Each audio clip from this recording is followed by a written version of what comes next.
Assalamualaikum warahmatullahi wabarakatuh. Alhamdulillahirabbil alamin.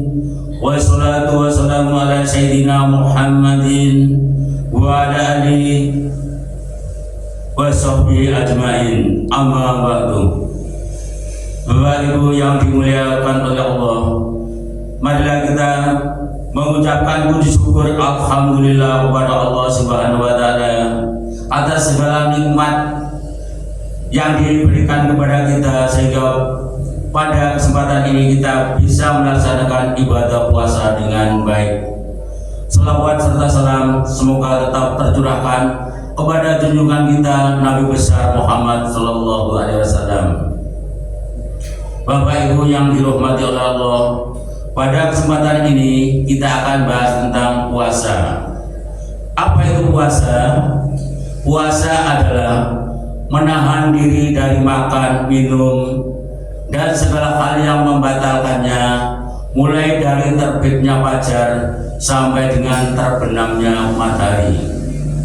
Seperti firman Allah dalam Al-Quran, ayat surat Al-Baqarah ayat 183 yang berbunyi, Bismillahirrahmanirrahim.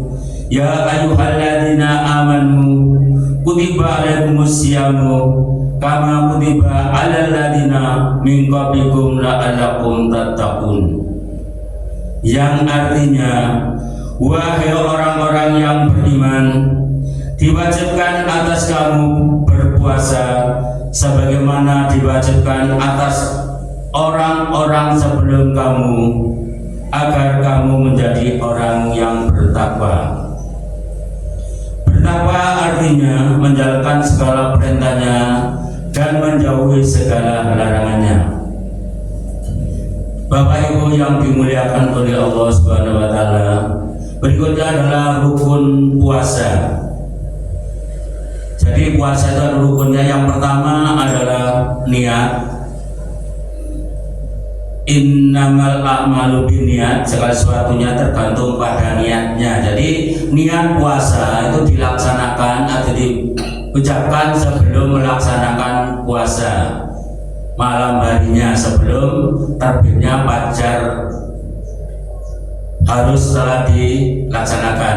Boleh setelah sholat tarawih bersama-sama di musola atau di masjid, atau menjelang sahur, atau setelah juga sahur juga boleh. Yang penting sebelum fajar sudah mengucapkan niat. Yang kedua adalah menahan diri, yaitu menahan diri dari segala hal yang membatalkan puasa, mulai dari terbitnya fajar sampai dengan terbenamnya matahari. Bapak Ibu yang dimuliakan oleh Allah, setelah rukun puasa adalah yang kedua adalah syarat sahnya puasa. Sudah tahu Bapak Ibu sekalian syarat sahnya puasa? Yang pertama adalah beragama Islam. Yang kedua balik artinya sudah cukup umur. Kalau anak laki-laki sudah pernah mimpi basah, kalau anak-anak perempuan sudah haid atau menstruasi, itu artinya balik, sudah tahu mana yang benar dan mana yang batil. Yang ketiga berakal. Berakal artinya dia sehat akalnya, tidak dalam gangguan jiwa. Jadi orang yang gangguan jiwa itu tidak diwajibkan untuk berpuasa, puasanya tidak sah. Misalnya pada saat puasa tiba-tiba kamu jadi pingsan, tidak sadarkan diri, jadi itu puasanya tidak sah. Yang berikutnya adalah kuat mengerjakan puasa. Jadi syarat sahnya puasa itu kuat mengerjakan puasa. Ada beberapa orang yang tidak kuat mengerjakan puasa, itu tidak diwajibkan untuk berpuasa. Misalnya orang yang bepergian jauh. Yang kedua menyusui takut nanti kalau berpuasa mengganggu tentang kesehatan anaknya atau kesehatan ibunya, itu juga diperkenankan tidak berpuasa. Berikutnya adalah sudah usia lanjut, sudah usur, sudah pikirannya sudah tidak stabil lagi, misalnya sudah pikun dan seterusnya. sudah makan, katanya belum makan. Bapak Ibu yang dihormati oleh Allah Subhanahu wa taala, selanjutnya adalah hal-hal yang membatalkan puasa. Ini setelah tadi syarat sahnya puasa, syarat hal-hal yang membatalkan puasa. Yang pertama adalah makan dan minum dengan sengaja.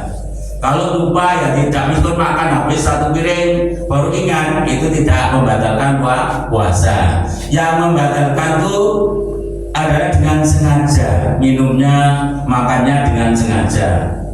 Yang kedua, muntah dengan sengaja. Kalau muntahnya tidak disengaja, tidak batal, tidak membatalkan puasa. Selanjutnya adalah keluar mani dengan sengaja. Berikutnya kalau perempuan adalah haid dan nifas.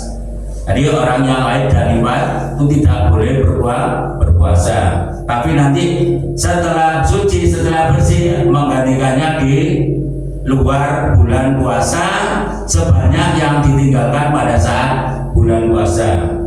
Tersebutnya adalah gila atau hilang ingatan, hilang akal, itu puasanya batal. Orang gila itu tidak mempunyai kewajiban untuk berpuasa. Selanjutnya melakukan hubungan suami istri di siang hari, meskipun itu suami istri membatalkan puasa. Oleh karena itu yang syahwatnya besar, kalau pada siang hari jangan dekat-dekat dengan istri, khawatirnya nanti tidak tahan. Oleh karena itu harus jaga jarak siang. Stop bu, siang sekarang. Nanti kalau sudah maghrib baru dekatan apa. Itu. Yang berikutnya adalah kehilangan kesadaran, pingsan dan seterusnya. Itu juga batal puasanya. Kalau kamu sedang puasa, Bapak Ibu sekalian yang dimuliakan Allah, kalau kamu melakukan sedang puasa, kemudian tiba-tiba pingsan, maka batallah puasanya.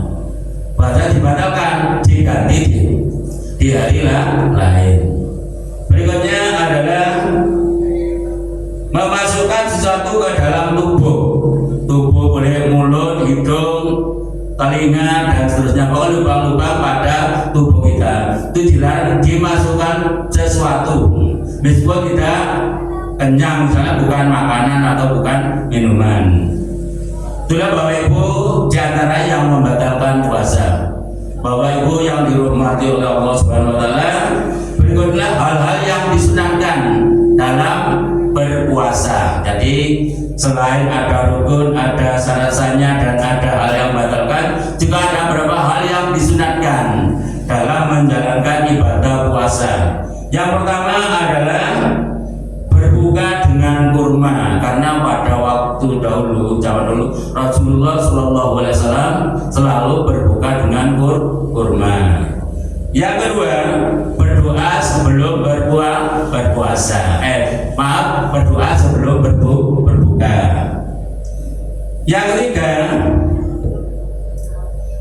makan sahur. Lebih disarankan lagi mengakhiri waktunya. Jadi sudah hampir mendekati habis baru sahur. Jadi bukan di awal-awal waktu, misalnya mau tidur sahur, misalnya lebih dianjurkan kalau sahur itu di akhir waktu. Berikutnya adalah banyaklah bersedekah. Jadi sedekah pada bulan puasa sangat dianjurkan.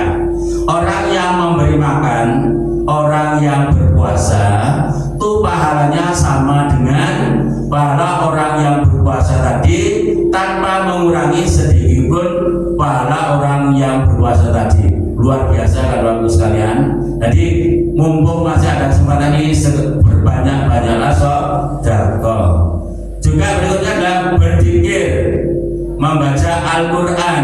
Dianjurkan pada seperti ini, lebih-lebih bulan puasa seperti ini itu lebih banyak membaca Al-Quran.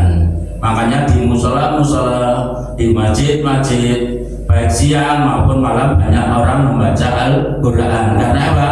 Mengejar pahala mumpung masih menjumpai bulan puasa. Bapak Ibu yang dihormati, yang saya hormati, yang dimuliakan Allah Subhanahu wa taala, kiranya itu yang dapat saya sampaikan. kurang lebihnya mohon maaf. Wassalamualaikum warahmatullahi wabarakatuh.